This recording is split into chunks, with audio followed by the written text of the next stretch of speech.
90 лет. Қарағандының 90 жылдығы.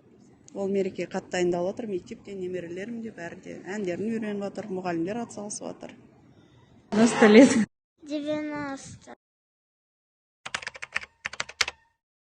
Нет, не знаю. Да, Да, знаю. в ту сторону точно. Да, туда. Білемін. Немерелерімді алып барамын. Здравствуйте, да, знаю. Были у вас в гостях с детьми. И в детском саду, когда были, и когда в школу. Вот сейчас ходим в школу, тоже спасибо. Нет, не знаю. Да, мы знаем эту библиотеку, потому что мы туда ходим. Это младшая внучка и старшая у нас туда ходит. Берем книжки, читаем, по многу берем сразу. Да? Помните, как мы в тот раз три книжки взяли? Да.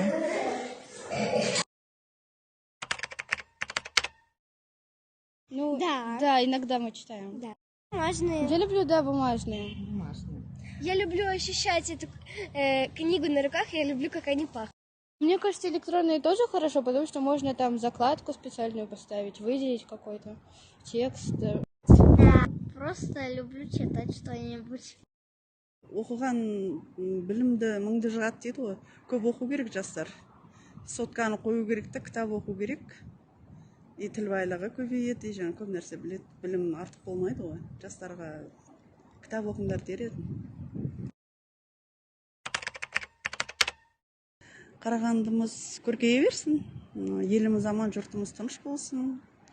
Жастарымыз бақытты болсын. Тек жақсылық бәріне.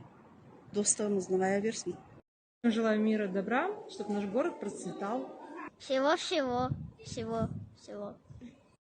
Мы, наверное, хотим, чтобы библиотека еще долго стояла и чтобы отметила тоже какой-то юбилей через 10 лет. Вот.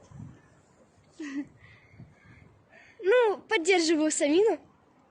Ну, чтобы наш город служил долго и вечно. Процветал. Да.